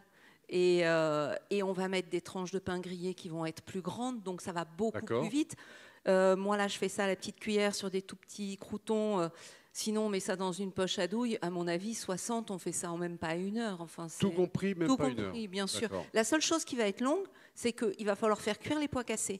Le pois cassé, c'est une légumineuse hyper intéressante parce qu'on n'a pas besoin de la faire tremper. Alors, ça veut dire... Pois cassé, c'est comme ça. Oui, non, je sais, mais combien de temps ça demande de la cuisson, oh, il faut 2 heures quand même. 2 heures? Ouais, il faut 2 heures. D'accord. Avec un bouquet garni, de l'oignon, de l'ail, et hop, c'est parti. Tout est facile avec elle. Bien. Alors, qu'est-ce que... Verdict? Isabelle, verdict? Verdict, c'est excellent. Alors, pas sur la digestion, mais par contre, en début de repas, c'est excellent, Nadine. On applaudit Nadine pour la première partie. Et je vous invite à le faire. Vous ne serez pas les premiers parce qu'elle a beaucoup de succès. Allez sur son site Mamscook. C'est vraiment... il y a toutes sortes de recettes, dont celle du kiwi, citron vert et tequila, que je vais m'empresser d'essayer. On va continuer avec les questions, et j'en ai une concernant un sujet qui a d'ailleurs été abordé à travers les chiffres qu'a donné tout à l'heure Jean-Christophe Texier. Et j'imagine que là aussi... Karel. Peut-être que je dois être en hypoglycémie. Il faudrait que je mange un peu de... Merci, c'est gentil, vous êtes trop aimable. C'est la question très importante des bonnes pratiques en matière de négociation avec les sociétés de restauration scolaire, les groupements d'achat, les cuisines centrales, les partenaires, pour reprendre l'expression Joël Lepetit. Comment il faut... Alors, vous connaissez bien le domaine de l'agroalimentaire, Jean-Jacques, je vais commencer avec vous. Qu'est-ce qu'il faut... Comment on réussit une bonne négociation avec ces partenaires, entre guillemets? Alors ça, il faut leur demander. Nous, la ville de Toulouse, on négocie avec... on est en régie, donc nous, on négocie avec des grossistes ou des groupements de producteurs. Et on demande, nous, le sourcing local. On a 12 millions d'achats de denrées par an, donc on a la possibilité, on a un tel volume qu'on peut bien négocier. Par contre, ce qu'on tient énormément, c'est que ou le grossiste ou nous, on rémunère au juste prix le producteur. C'est-à-dire que le groupement de producteurs qui répond ou qui veut rentrer par le biais d'un grossiste, on lui achète à son prix sans négocier. Alors, ce qui fait que, et depuis l'inflation, chaque fois on a réajusté nos appels d'offres quand il y avait des producteurs pour ne pas léser les producteurs. Ça, c'est notre philosophie, c'est notre politique. Ça dépend que de la mairie, donc il n'y a pas besoin d'attendre de l'État. Mais le budget que l'on met là, et ce que je dis aux maires des 36 communes de la métropole, puisque je fédère aussi les 36 communes sur cette thématique-là de la restauration collective, où il y a aussi Sodexo, des fois, Elior ou autre, c'est de rémunérer au juste prix les producteurs. Sinon, ils arrêtent de dire on soutient la production locale ou autre. Ils ne tiennent pas le discours. Il faut qu'on assume le discours que l'on tienne. Donc, quand on veut que nos enfants mangent mieux, alors ça ne se fait pas du jour au lendemain, c'est toujours facile à dire ou à chanter sur tous les toits, mais il faut être dans cette dynamique-là. On l'est avec les grossistes. Les grossistes, je les réunis régulièrement pour travailler avec eux sur le sourcing, sur qu'est-ce qu'ils font. L'autre jour, j'étais chez Transgourmet, chez ProApro, pour aller voir, pour discuter, pour échanger. Et là, c'est quand même important. Et il faut mettre le prix. Donc, il faut que le maire ou le président de la métropole soit aussi joue le jeu, parce que sinon, l'élu seul, il peut se retrouver un peu à la rue. C'est ce que j'explique à mes collègues qui sont dans d'autres métropoles. Si vous avez des élus dans notre métropole, il faut qu'ils se battent pour que le prix soit mis dans la cantine. Ça fait le plus que l'on met dans la cantine, dans les denrées, c'est sûr que c'est un gymnase en moins, une crèche en moins, puisque c'est pris sur le budget général. Et ensuite, pour les familles, je rebondis sur ce qu'il dit, on est au quotient familial. Effectivement, ça permet de mieux cibler les familles. Jean-Christophe, peut-être sur la négociation, moi, il y a les prix, mais il y a peut-être la phase amont. J'en profite pour me resservir, Nadine, c'est absolument délicieux. Vous avez mis du piment d'Espelette dessus, non? Ah oui, bien sûr. Ouais. Très bon, j'en fais dans mon potager. Oui, en assaisonnement, c'est assaisonné avec du piment d'Espelette, il y a des graines de sarrasin, il y a des pignons, il y a des graines de tournesol, des graines de lin. Il y a plein de choses dessus pour apporter le petit croustillant qui fait de la texture. Peut-être la première étape qui est parfois négligée. Moi, je trouve qu'il est extrêmement important d'avoir un cahier des charges extrêmement précis, extrêmement détaillé, puisque finalement, le partenaire, le prestataire va répondre en fonction d'eux. Donc, ce ne sont pas forcément que des philanthropes. Et ils ont des armées de juristes, ils savent, c'est des armées, c'est des gros acteurs. On a vu les chiffres. Donc, c'est peut-être là, sur la définition du cahier des charges qu'on peut y passer, pas mal de temps. Il y a un autre aspect, parce que c'est vrai qu'il y a des clauses assez complexes. Moi, il y a quelque chose où il faut faire attention de ne pas se faire avoir. C'est quand le matériel de production, quand les fours, quand le self, quand tout ça, quand la banque appartient à Logec, il faut être extrêmement vigilant dans les clauses de négo, c'est qui doit remplacer, quelle est la vétusté normale, parce que souvent on gagne sur le prix, on a un contrat qui est pas mal, puis finalement on se fait allumer, parce qu'en fait les personnels de ces prestataires ne sont pas toujours très soigneux de leur matériel qui n'est pas le leur en fait. Et donc, du coup, le conseil que vous donnez dans la négo, c'est concrètement par rapport à... Il y a des charges extrêmement précis, quitte à se faire aider par un homme de l'heure, un bureau d'études, ou quitte à se mettre aussi à plusieurs pour la négo. Hein. Je pense que ça, c'est quelque chose de fondamental aussi, d'essayer de regrouper le contrat, alors par le cèdre ou pas d'ailleurs, hein. Il y a différents cas de figure. Puis c'est d'être extrêmement vigilant, effectivement, sur le... qui paye quoi en cas de remplacement d'équipement, en cas de vieillissement, en cas de panne, en cas de réparation. Parce que des fois, on a un coût de revient denrée qu'on a l'impression d'avoir bien négocié. Et puis en fait, on perd tout ce qu'on veut parce qu'on a été beaucoup trop large ou light dans l'analyse des clauses techniques de remplacement des équipements. En fait. Donc c'est peut-être les deux sur lesquels on peut travailler. Les trois OGEC, là, les trois établissements, vous-même, vous avez été l'un de vous trois s'est fait piéger par ce genre de... pas dire de vice caché, mais de clause qui n'a pas été bien négociée? Alors non, pour la bonne raison qu'on s'est fait accompagner justement par le CEDRE, pour ne pas les citer, parce que justement on n'a pas la compétence juridique et on ne fait que passer en tant que président d'OGEC aussi, c'est ce que je dis souvent. Et donc pour protéger nos chefs d'établissement, dont c'est pas le cœur de métier, la gestion, c'est bien aussi de se faire accompagner, et aussi sur les clauses. J'ai pas bien entendu le nom de qui vous avez accompagné. Le CEDRE. Le CEDRE, voilà. D'accord. Ouais. Donc c'est vrai que ils ont des spécialistes, donc chacun son métier. Et après, ce qui est important aussi comme clause, c'est celle qui concerne l'augmentation annuelle par rapport justement au prix du repas. Et là aussi, il faut être très vigilant parce qu'ils utilisent des formules mathématiques dignes d'un bac plus 25.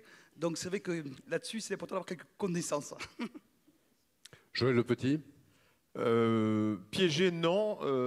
Moi, je pense qu'il y a quand même deux paramètres dans lesquels il faut être très vigilant. Le premier, c'est qu'il faut avoir une vision systémique assez large, donc du producteur jusqu'à l'assiette, j'aurais tendance à le dire comme ça, de manière à savoir réellement ce dont ils ont besoin, mais aussi ce dont ils sont capables. Hein. C'est pas le tout de vouloir des choses. Il y a des producteurs, ils sont pas capables. Hein. Et il y a aussi des centrales qui sont pas capables. Donc on peut avoir un super menu, mais au final de ça, soit vous mettez l'argent dedans puis vous avez un super menu, soit vous pouvez pas parce que le producteur peut pas ou votre prestataire peut pas. Donc je pense qu'il faut avoir un vrai regard très méta en termes d'économie et du système dans lequel on est, parce qu'on fait partie du système. Et puis je rebondis sur ce que vous disiez tout à l'heure, je suis d'accord en partie, c'est-à-dire que je pense qu'il faut aussi avoir un regard micro sur notre systémie d'établissement et d'environnement. C'est-à-dire que je pense que dans certains cas, la cantine avec plat unique et autres, je pense que c'est quelque chose de très très intéressant. Je pense que dans d'autres cas, ça ne marcherait pas du tout. Et voilà, donc je pense qu'il faut avoir ces deux aspects-là. Et quand vous avez effectivement ces deux regards-là, en fait, en termes de négociation, et comme le disait Isa à l'instant, en étant accompagné notamment par le SAD, moi ça a été le cas plusieurs fois et je les remercie d'ailleurs de leur accompagnement au moment de la négociation, mais aussi dans le fait qu'ils nous accompagnent tout au long de la relecture des contrats et autres, quoi, même si on reste en partenariat avec mon prestataire. Il n'empêche que voilà, quand vous avez bien ces deux regards-là, vous vous apercevez que, je pense que dans l'assistance vous vous rappelez, mais c'est pas inintéressant de l'émission qui existait il y a quelques temps, qui s'appelait Vie ma vie. Moi, je trouve que c'est pas inintéressant d'aller voir comment ça se passe, quelles sont les contraintes qui existent. C'est valable aussi pour les parents dans les cuisines ou des choses dans ce genre-là, pour mieux connaître tout ça. Et à partir de ce moment-là, en fait, la négociation, c'est quelque chose qui se transforme en échange, en fait. Vous échangez, en fait. Alors, ça peut rester de la négociation, hein, on est bien d'accord. Mais c'est un échange, c'est un dialogue, voilà. Et des choses qui deviennent impossibles, on se le dit, non, ça, c'est pas possible. Donc, comment on peut le remplacer pour, malgré tout, tous ensemble, parce que je le répète encore une fois, c'est gagnant-gagnant pour tout le monde, qu'on arrive à atteindre l'objectif. Parce que l'objectif, il vaut bien qu'il soit atteint. Si nous, on n'achète pas, nos prestataires ou nos partenaires vont se retrouver en difficulté, mais les producteurs derrière aussi, puisque de toute manière, ils ne vendront pas non plus, eux. Donc, à partir du moment qu'on se retrouve tous, effectivement, interdépendants dans un objectif commun de réussir tous par rapport à nos différentes échelles, Mais il n'y a aucune raison que ça ne fonctionne pas bien, en fait. Aucune. Par contre, c'est sûr, hein, si on reste dans prestataire, concurrentiel, contre, je ne me laisserai pas faire, enfin, le côté, je le dis comme ça, hein, c'est avec mes propres mots, mais obscur de la force de la négociation, en fait, on n'aboutira à rien, en fait. Sachant que, je le répète, je reprends le propos que j'avais au tout début, pour certaines familles, et je suis complètement d'accord avec vous, c'est peut-être le seul repas de la journée dans lequel l'enfant va avoir tout ce qu'il faut, quoi. Donc, on a tous un intérêt général, mais bien au-delà de nos propres cantines. Ce que je retiens quand même de ce que vous venez de dire, c'est compte tenu de ce que disait également Jean-Christophe Carrel, c'est compte tenu de la complexité que peut revêtir une négociation, on se fait accompagner. C'est clair, hein. Moi, je ne reviendrai pas sur le métier de chef d'établissement parce que ça reste passionnant, puis c'est pas le sujet de toute façon. Mais au vu d'un certain nombre de champs de responsabilité qu'on a, c'est évident, il faut au moins avoir l'honnêteté de dire que dans ce champ de compétences, on n'y est pas. Et donc, il faut se faire aider. C'est évident. Sinon, si vous croisez un Superman, moi, je parle au président de GEC, hein, si vous croisez un Superman en tant que chef d'établissement, en tant que recrutement, je pense que vous avez intérêt à vous méfier. Hein, mais vous faites ce que vous voulez. Hein. Non, vous avez... et je crois que c'est tout à fait logique et tout à fait sain de dire, moi, en restauration, j'y connais rien, donc je ne peux pas, quoi. Jean-Jacques. Effectivement, pour rebondir, il a raison. Nous, c'est ce qu'on fait avec la métropole.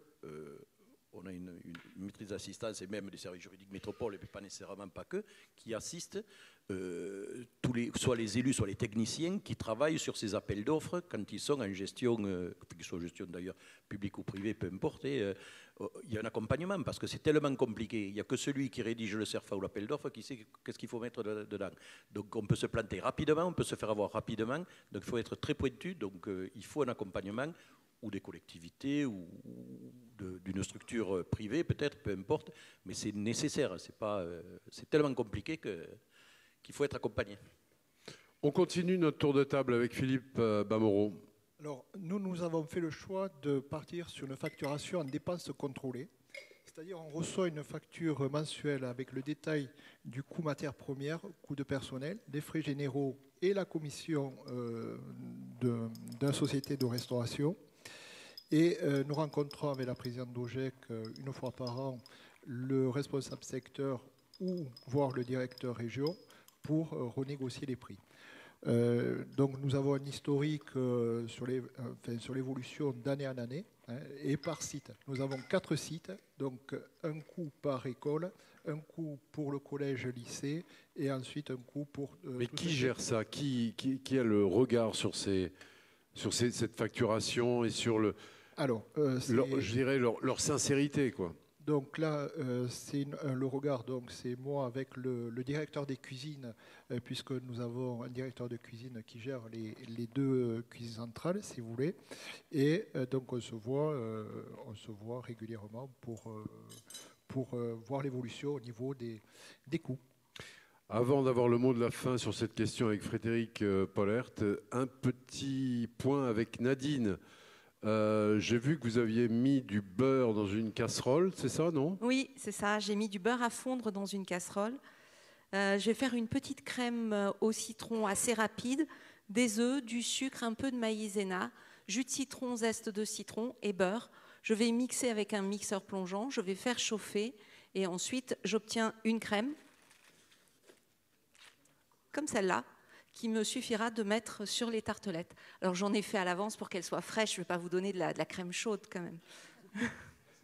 Ça sent très bon. Je voulais vous dire que vos tartelettes, on ne peut pas appeler ça des tartelettes, mais ce que vous avez fait, vos toasts, voilà, cherchez le mot, c'est vraiment addictif. Hein. J'en suis à 2, je passerai bien à 4. Hein. Ben, et il en reste ? Oui, c'est bon. Oui, ça va. Très bien. Alors, maintenant qu'on a abordé tous ces points avec les OGEC, les points de vue du parent d'élève sur la négociation avec les prestataires, a priori, ça ne vous concerne pas trop, mais j'imagine que vous pouvez avoir un droit de regard quand même. Oui, alors, juste, déjà, c'est un premier étonnement. Quand je suis arrivé, que j'ai commencé à siéger dans les OGEC en tant que membre de droit, c'est de voir que sur des territoires, on est arrivé à avoir des fournisseurs assez disparates et voir à peu près tous les fournisseurs qu'on montrait tout à l'heure.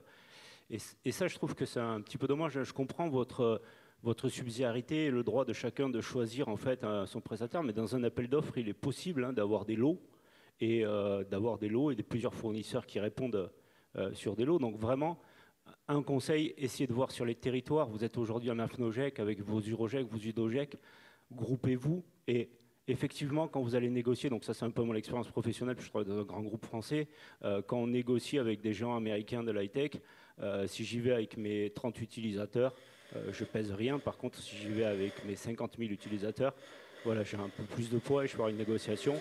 Et surtout... Non, laissez. Non, mais Nadine, ne vous occupez pas de nous, ils n'ont qu'à parler plus fort. Voilà. Ils n'ont qu'à parler plus fort. D'accord. Continuez. Et surtout, de vous faire aider. Faites-vous aider. Le CEDRE, vous avez aussi des parents d'élèves qui sont des spécialistes dans ces domaines-là. N'hésitez pas à les solliciter. Et juste une petite dernière chose sur la cantine et la perception des parents, parce que je ne sais pas si j'aurai le temps de le dire tout à l'heure, mais je veux quand même le dire. N'hésitez pas aussi à faire des opérations de communication envers les parents, partage mon self, ou si vous avez des parents qui sont vraiment très mécontents, ben vous leur donnez rendez-vous à 11h30 et vous les faites manger à la cantine. Et vous verrez, une fois qu'ils auront partagé ce repas, ils auront un avis différent et ils iront le raconter aux autres parents. Vous êtes d'accord avec ça, Joël Le Petit? Oui, c'est évident. C'est évident, mais c'est ce qu'on se disait tout à l'heure. C'est-à-dire que plus on sait les contraintes des uns et des autres, plus on est dedans, plus on comprend et mieux ça se passe. Ça, c'est clair, c'est clair. Philippe Amorot. Nous aussi, on invite. Vous les faites venir? Oui, les parents d'élèves. Il n'y a pas de souci. Isabelle, avec vous, ils n'ont pas trop intérêt à rigoler, les parents, non? Ils peuvent essayer, mais aussi on peut tout. L'humour justement est une bonne arme pour négocier également avec les parents. Mais c'est vrai que justement, du coup, j'en perds mon fil, Jean-Christophe, merci. Ce qui est important, on parle dans l'enseignement catholique de communauté éducative, et justement sur la question de la restauration, comme disait Frédéric, c'est important de les inviter, comme dit Joël aussi, qu'ils voient également nos contraintes, et c'est d'arrêter de la communauté éducative grâce aux appels, aux OGEC et aux chefs d'établissement et à tous ces gens qui s'occupent de nos jeunes. Alors, dernier sujet qu'on va aborder au cours de cette table ronde, c'est un sujet très important. C'est le point, on a parlé des négos avec les prestataires que Joël Le Petit veut appeler des partenaires. Le point sensible des négociations avec les collectivités. On a vu ce matin, à travers les explications que nous ont données Jean-Luc Moudin et Morgan Tellier, et on ne le découvre pas, que les collectivités vont être confrontées à une situation, Jean-Jacques Bolzan y a également fait référence tout à l'heure, à une situation budgétaire extrêmement complexe, avec des ponctions. Le maire nous parlait de... Pardon ? Oui, 55 millions, c'est énorme, et ça va continuer. Donc, évidemment, l'enveloppe se réduit fortement, et on peut redouter que les collectivités soient moins généreuses vis-à-vis des établissements privés. C'est notamment le cas pour un sujet qui vous est cher, celui de la prise en charge totale ou partielle des repas, comme elle était expliquée tout à l'heure par le maire de Gimont. Par rapport à ça, Jean-Christophe Carrel, comment on fait?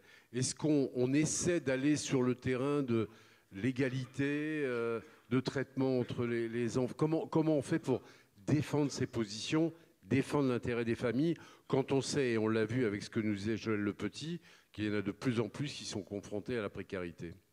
Effectivement, le contexte financier fait que la négo, justement, la discussion avec les partenaires, collectivités locales, est loin d'être évidente. Mais alors, bon, il y a quelques élections municipales en 2026. Y a-t-il pas là une fenêtre de tir pour essayer d'enfoncer le clou? Même si le contexte actuel fait que, bon, visiblement, c'est intéressant. Ça peut être peut-être. C'est très intéressant ce qu'il dit. Quelque chose, pardon? Quoi. Oui, bien sûr. Oui. Oui. Non, mais il a tout à fait raison. Non, mais ça, c'est vrai pour tous les OGEC. Les élections municipales arrivent. Il n'y a rien de plus attentif à des protestations, des demandes, qu'un candidat au municipal à quelques mois de l'élection. Même si ça ne plaît pas à Jean-Jacques Bolzan, qui va pouvoir s'expliquer tout à l'heure. N'hésitez pas à aller voir les maires et à leur dire, à faire valoir ces arguments sur l'égalité de traitement privé-public notamment. Effectivement, puis là où on voit qu'il y a peut-être des arguments un peu plus faciles à mettre en avant, ou en tout cas à rendre audibles, c'est j'ai une cuisine centrale, je suis un OGEC, il y a effectivement des temps de vacances scolaires où la cuisine n'est pas utilisée. Il y a une tension malheureusement à la baisse peut-être sur les effectifs et le nombre de plateaux servis à court ou moyen terme. Donc y a-t-il pas là aussi une possibilité de rendre service à la collectivité pour celles qui sont concernées, qui seraient en manque de cuisine centrale ou qui auraient des problèmes d'un équipement pas aux normes? Donc là on est sur les redevances sur repas exportés, où là l'idée c'est peut-être aussi de se dire en tant qu'OGEC, j'ai un équipement plus ou moins récent, mais est-ce qu'on ne peut pas essayer, non pas de le saturer, mais de l'utiliser un maximum pour baisser nos propres coûts? On n'est pas... Ce que proposait tout à l'heure Joël Le Petit dans la relation avec ce qu'on va appeler les fournisseurs partenaires, il faut avoir la même approche avec les collectivités. On est partenaire. On ne vient pas faire l'aumône, on est partenaire au service de l'intérêt des enfants, qu'ils soient dans le public ou dans le privé. Et on a des équipements qui ont été financés par les OGEC, par les familles, qui pourraient peut-être être utilisés à davantage de volume en fait. Et on a pas mal d'écoles qui livrent des CCAS, des EHPAD, des centres de vacances, des centres de loisirs. Et ça rend service aux communes qui n'ont pas forcément l'équipement ou envie de le gérer en interne. Jean-Jacques Bolzan, si vous n'avez pas envie que tous les OGEC votent pour LFI, vous avez intérêt... Mais là, quand même, si votent LFI... Non, expliquez-nous alors. Quand on dit effectivement, on peut mettre à profit simplement, les mois qui viennent pour faire... Même si, très honnêtement, l'enseignement catholique est bien traité par la ville de Toulouse, c'est clair. Ouais. Mais c'est peut-être aussi l'occasion de se faire entendre, non? Non, enfin... Nous, effectivement, il y a d'excellentes relations. Alors, pas nécessairement, ce n'est pas moi qui gère les relations ou autres, mais je sais qu'il y a de très bonnes relations, et notamment avec le maire, entre autres, mais on ne peut pas tout faire non plus. C'est vrai qu'on finançait quelques parents jusqu'en 2019. Ensuite, il y a eu la loi Blanquer qui a imposé l'école jusqu'à 3 ans. Donc, on a donné 2,5 millions de plus dans le cadre de notre partenariat public-privé. Donc, on a arrêté ça. Pour autant, on a continué et on a augmenté même d'autres activités telles que le sport, la culture. Enfin, il y a d'autres thématiques où on a de bonnes relations, on finance pareil que le public. Enfin, voilà. Pour autant, c'est toujours ça, c'est des discussions. On ne peut jamais dire jamais, que ce soit en politique ou ailleurs d'ailleurs, hein, on ne peut jamais dire jamais. Donc, c'est des actions qu'on doit avoir. Mais ce n'est pas parce que c'est les municipales. À un moment, il faut arrêter. Enfin, je vais vous dire qu'on est dans un contexte tel que c'est tel bordel dans ce pays que c'est pas celui... Alors, c'est vrai que pour autant, c'est la minorité qui crie le plus, que les journalistes relaient le plus et que les gens commencent à infuser parce qu'avec toutes ces chaînes d'infos... Donc, il faut faire attention quand même. Donc, il faut pas... Enfin, nous, la politique, je ne sais pas, les municipales, ils vont venir au mois d'octobre, monsieur le maire, il faut que vous nous redonniez... un financement pour la restauration. Oui, pas de problème, je vais le mettre, on peut répondre ça, je vais le mettre dans le programme, on en discutera après les élections, il faut que je sois d'abord réélu, donc votez pour moi. 2026, l'élection passe, 3 mois après, ouais, mais vous comprenez, vu le contexte actuel, regardez, le nouveau plan de financement 2026, je ne peux plus donner. Donc, c'est un peu trop, ça pourrait être démagogique. Je crois qu'il ne faut pas le prendre dans le cadre d'une campagne électorale, parce que c'est vrai que là, on a toutes les pleureuses du monde qui arrivent. C'est dans le quotidien, ça doit s'ancrer, surtout ici où on a de bonnes relations, enfin, où ce n'est pas conflictuel. Donc, il faut discuter. Jean-Jacques, ce n'est pas dirigé contre la mairie de Toulouse. Non, mais moi, simplement... je ne de Toulouse. Donc, non. Mais je pense qu'il y a dans cette salle... Il faut faire attention au LFI. Là, ça pourrait être vraiment très compliqué. Là. Oui, ça, on n'a pas besoin de dessin, là. Mais... simplement, il y a les OGEC qui viennent de toute la France, qui sont parfois sur des territoires où les choses sont un petit peu plus complexes.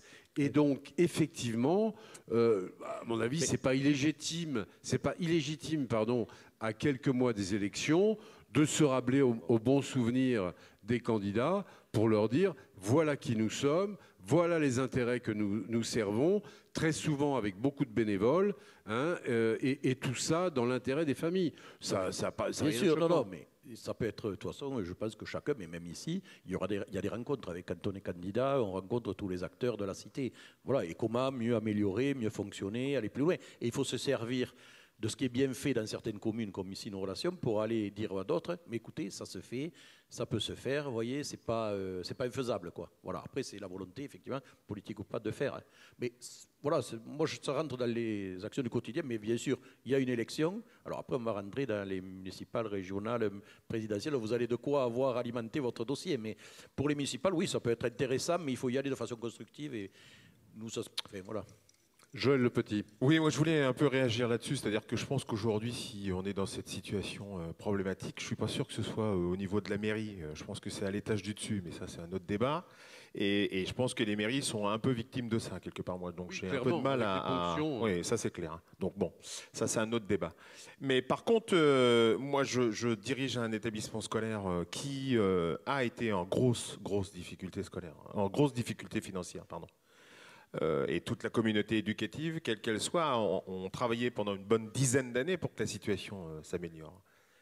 Alors je le dis par expérience, je pense qu'à un moment donné, il faut aussi dans notre système économique, dans notre microsystème économique, il faut que chaque établissement scolaire réfléchisse à savoir comment on peut ne plus être dépendant d'eux. C'est-à-dire qu'à un moment donné, si on se retrouve à être un schéma, un système qui est le vôtre, qui fait que vous êtes très dépendant des collectivités territoriales, quoi. Le jour où les collectivités territoriales vont se retrouver dans une difficulté à répondre à vos attentes, quoi, la question c'est qu'est-ce que vous faites, quoi. Donc je pense qu'à un moment donné, il y a aussi de notre côté à réfléchir à savoir quel système on peut mettre en place pour qu'on soit moins dépendant. Alors après, moi je suis complètement partisan sur le fait de dire que la collectivité territoriale, notamment sur un thème comme la restauration, privé, public, ça n'a pas d'identité, c'est un enfant, point. Ça, par contre, c'est évident. Oui. Mais malgré tout... C'est pas évident pour tout le monde. Oui, ça, en tout cas, je m'occupe déjà de moi, ce qui n'est pas toujours simple, mais voilà. Mais voilà, donc moi, il y a au moins cet élément-là. Mais après, qu'à l'intérieur de nos établissements scolaires, avec les OGEC et tous les partenaires qu'il peut y avoir, on essaye de trouver un système qui nous permet quand même, malgré tout, de ne pas avoir cette dépendance dangereuse, malgré tout, financière, je pense que c'est aussi une des pistes de réflexion. Cuisine centrale, moi je le suis depuis peu. Ce qui a aidé l'établissement à se redresser, moi je livre 170 000 repas par an. Voilà, j'en sers 80 000 à l'intérieur de l'établissement. C'est une activité économique qui a permis aussi, c'est pas qu'elle la seule, mais qui a permis quand même à l'établissement de se sortir de sa situation financière très compliquée.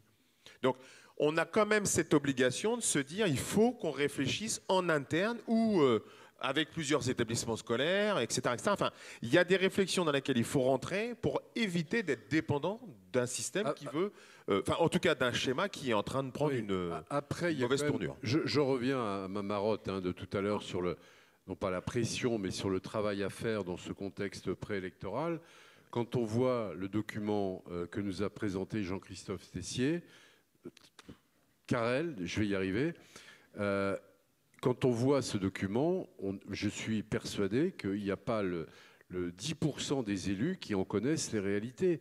Et ça, il y a quand même aussi, Jean-Jacques, peut-être un travail de pédagogie pour présenter aux élus la façon dont ça fonctionne. Je suis persuadé que parmi vos collègues, il y en a peu qui savent comment ça marche, quoi. Non, mais comment ça marche et les contraintes auxquelles l'enseignement catholique est confronté en matière de restauration comme dans d'autres domaines. Alors pour rester dans ma matière, comme ça moi je sais de quoi je parle, pour ne pas aller sur le sport, la culture ou autre, et je retiens que ce qui peut être intéressant, parce qu'il n'y a pas que l'argent, il y a d'autres façons de faire. Il y a la mutualisation d'équipements, je ne sais pas, vous en avez parlé.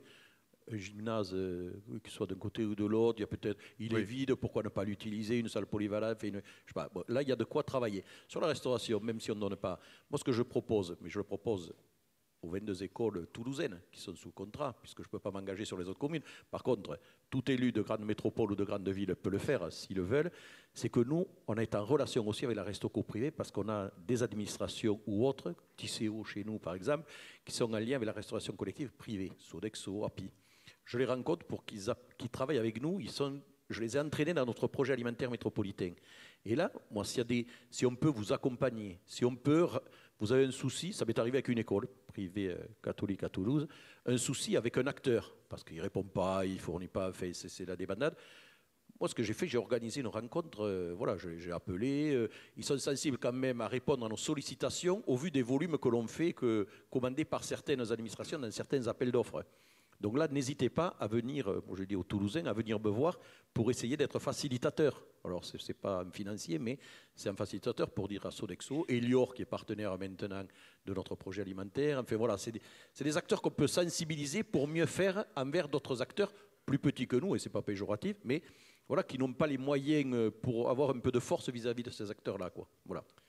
Il y a ça, puis je pense Jean-Christophe Carrel. En complément, il y a une réalité. Alors, c'est vrai qu'on est en famille, on est entre nous, ça sortira pas d'ici, mais je pense qu'il faut que chaque OGEC ouvre les portes sur l'extérieur, avec sa collectivité, avec son voisin. Il faut raisonner maintenant en bassin. Je pense qu'on n'a plus les moyens de rester seul, unique, assis sur sa cuisine. Il y a des prospectives démographiques dont il faut bien tenir compte, malheureusement, pour se dire, finalement, on a chacun un équipement, on sera peut-être plus que 2 tiers à en avoir un, et se mettre d'accord au-delà des égos éventuels des uns et des autres. Ça me paraît fondamental, parce que c'est des engagements tellement structurants et long terme.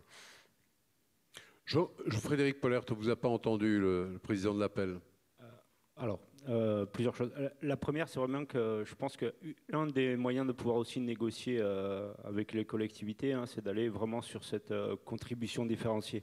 Je suis désolé, j'insiste encore. Allez-y, c'est important. Et je pense que si c'est un argument, en fait, je pense qu'aussi ils vont pouvoir vous aider. Peut-être il y a des négos à mettre, mais il y a vraiment à mettre ça dans la balance.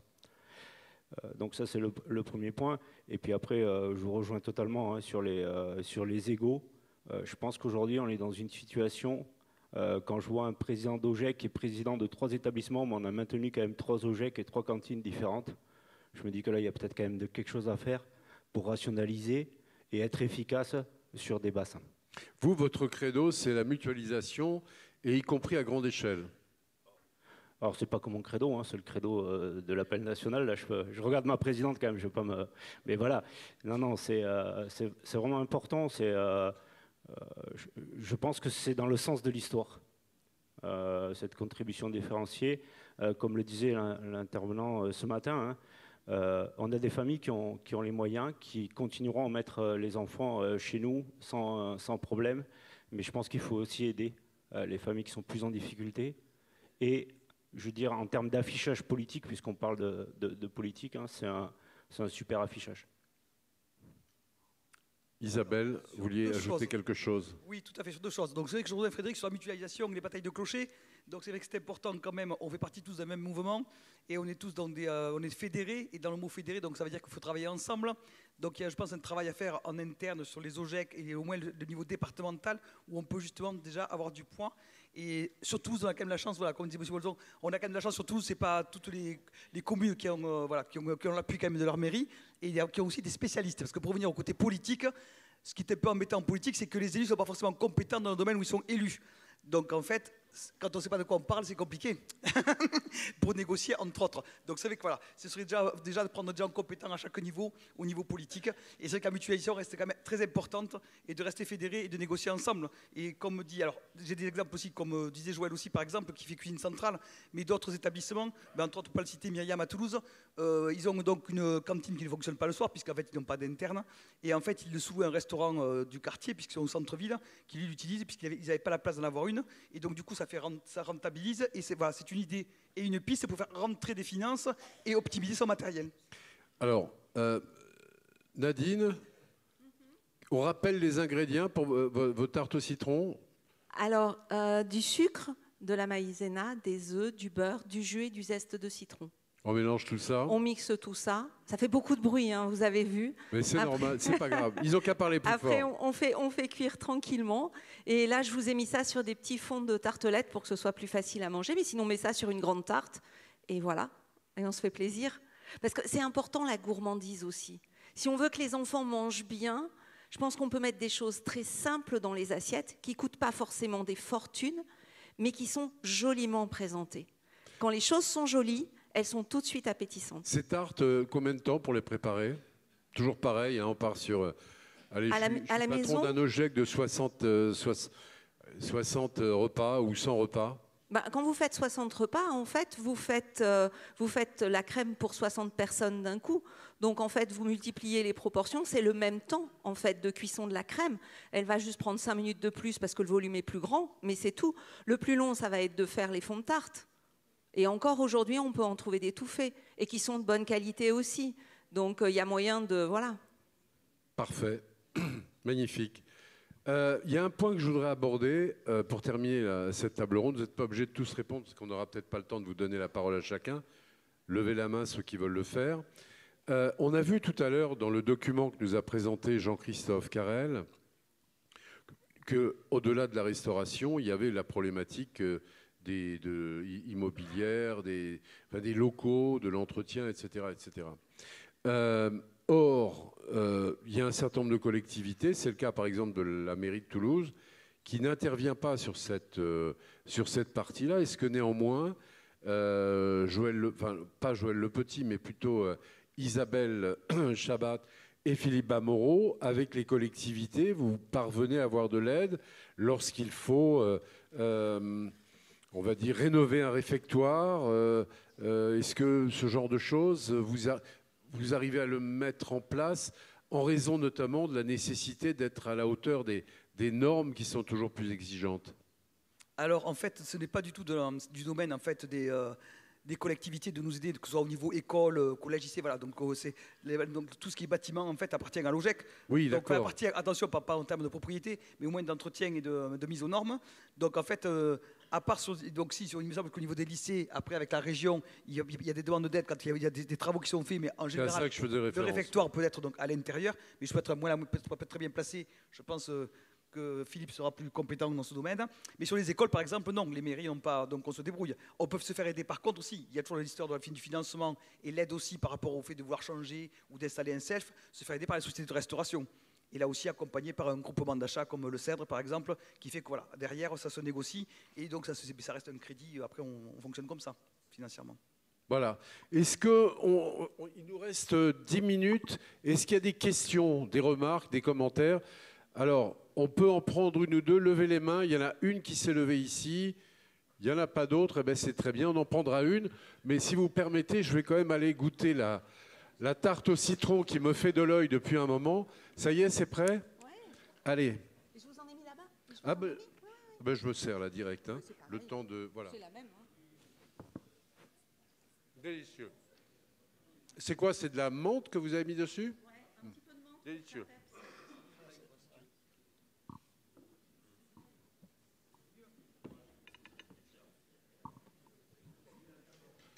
Pardon? C'est vous qui voulez poser une question? Guyane, c'est ça? Bougez pas. Merci. Merci. Je suis Madame Prévost-Boulard, donc vice-présidente des collèges Saint-Pierre et Sainte-Thérèse en Guyane. Je voulais juste aborder la question du gaspillage alimentaire, parce que au-delà de tous les thèmes qui ont été abordés, nous avons fait face à un moment donné à une grande insatisfaction de nos élèves. Nous avons donc revu les menus pour les harmoniser de façon à ce qu'il n'y ait pas une cuisine créole mélangée avec du fromage, par exemple, à la fin du repas. Enfin, je veux dire, nous avons mené plusieurs actions pour satisfaire nos élèves, sauf que nos élèves mangent créole, principalement, en grande majorité.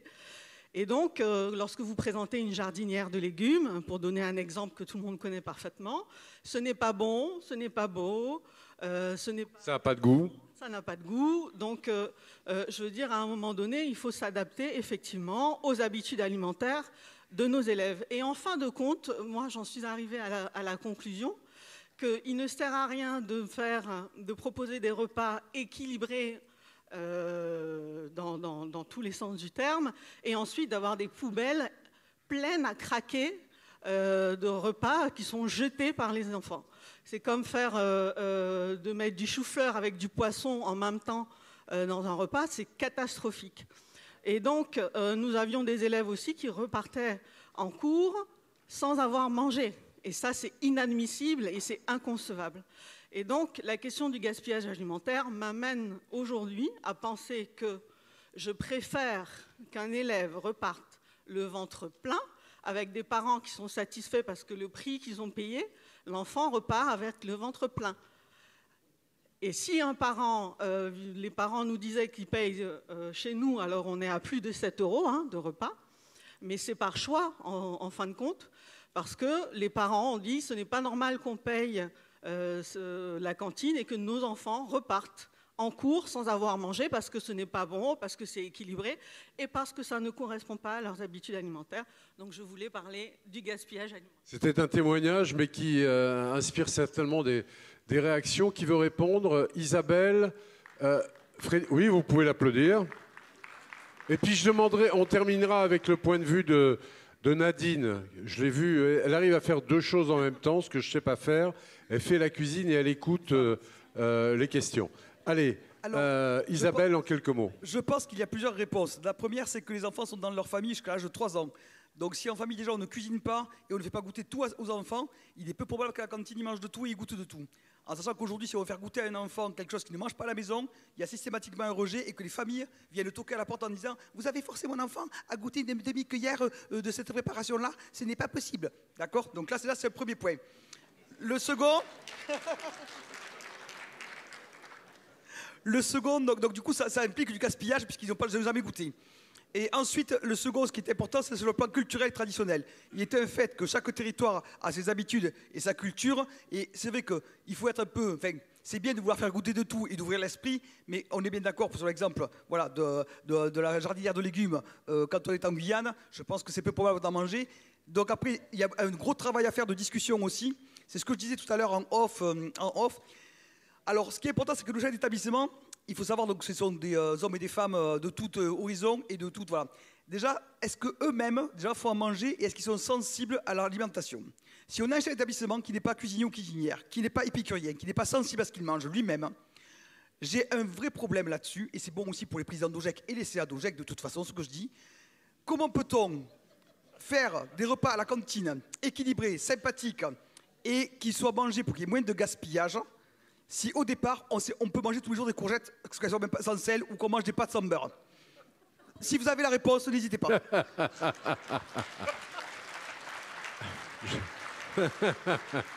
Voilà.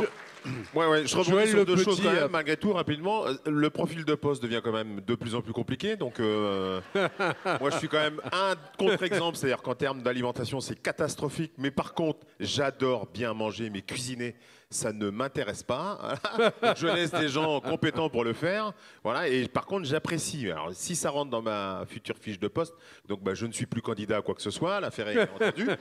Par contre, moi, je vous rejoins. Et c'était le deuxième. Alors, je rejoins ce qu'a dit Isa, forcément sur les deux premiers points. J'en rajoute un dernier, c'est l'agilité. C'est-à-dire que ça ne sert à rien d'avoir des menus troupes préfets qui vont partout.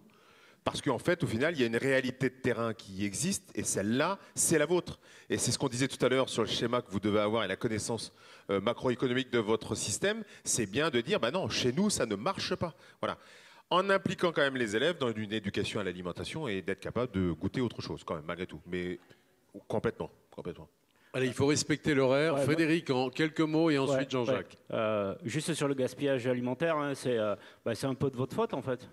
C'est que vous les avez bien éduqués, que vous avez bien fait le job. Je suis content quand les élèves se plaignent du gaspillage. Je trouve que c'est une bonne chose et c'est que vous avez fait aussi quelque chose qui est important et qui est attendu par les parents au niveau de la restauration scolaire. Hein, c'est l'éducation à la santé alimentaire et au gaspillage. Merci. Excusez-moi, on ne parle pas à la bouche pleine. Jean-Jacques, un petit mot sur le gaspillage alimentaire. Sur le gaspillage alimentaire, nous, ce qu'on fait, on regarde par rapport à la cuisine centrale, puisque tout ce qui est perdu dans les écoles est perdu, malheureusement, puisqu'on ne peut pas, par des mesures d'hygiène, le retrouver. Par contre, tout ce qui sort de la cuisine centrale, on a passé des conventions avec Too Good To Go, où on met des sachets pour les personnes précaires, et Hop Hop Food pour les étudiants, c'est-à-dire que le surplus ou autre part chez les étudiants. Le gaspillage, on y travaille tous les jours pour réduire, et ce qu'on gagne comme argent dans le gaspillage alimentaire, on le remet en achat de denrées pour augmenter le prix d'achat, nous, pour les producteurs ou autres. Voilà. Ça ne part pas dans le budget général, j'ai négocié, parce que sinon, vous savez, la comptabilité publique est très mal foutue. Donc, j'ai négocié que ce qu'on économise, nous, le travail fait par les équipes, revienne aux équipes dans le sens où on peut mieux acheter. Voilà. Merci Jean-Jacques. Et le mot de la fin... Le mot de la fin, puisque la question a été posée sur le gaspillage alimentaire avec un témoignage que j'ai trouvé très intéressant. Un témoignage plein de bon sens surtout. C'est sûr que si on fait manger quelque chose à un enfant qui ne sait absolument pas ce qu'il a dans son assiette, qui ne l'a jamais goûté, qui n'en a jamais vu, qui est en dehors de sa culture, c'est très compliqué. Moi, je pense que le gaspillage alimentaire, derrière ça, il y a un gros travail d'éducation au bien manger. Je reviens toujours à cette idée d'éduquer, mais je pense que là, on parle d'école et je crois que c'est le travail de chacun. Alors, c'est le travail des parents, mais c'est aussi le travail de l'école de réussir à trouver le moyen d'éduquer les enfants. Alors, il y a la semaine du goût qui est en octobre, mais peut-être qu'il y a des animations, des choses à mettre en place pour que régulièrement, eh bien, il y ait un produit original qui soit goûté. Là, tout à l'heure, on a entendu, je ne sais pas si c'était une petite fille ou un petit garçon qui parlait du foie gras. Ici, ça semble évident que les enfants aiment le foie gras. Je ne suis pas sûre qu'à Lille, il y ait des enfants qui diraient le foie gras. Ils diraient certainement autre chose, à Strasbourg autre chose. Donc, on est toujours sur un territoire. C'est bien la raison pour laquelle voilà. j'invite, je sais qu'il y en a certains, dont celui de Gimont avec Monsieur de Brux, à servir du foie gras tous les midis à Gimont, s'il vous plaît. Voilà. Merci beaucoup Nadine et puis bravo pour cette réalisation. On a appris beaucoup de choses avec finalement assez peu d'ingrédients. Avec très peu d'ingrédients, mais la cuisine c'est pas compliqué. Et en fait, souvent, la cuisine, c'est de la convivialité, c'est du plaisir. Donc, il faut que le temps de la pause méridienne, le temps de la pause du repas du midi devienne pour ces enfants un moment de plaisir, en fait. C'est ça, juste du plaisir. Tout est dit. Merci à tous.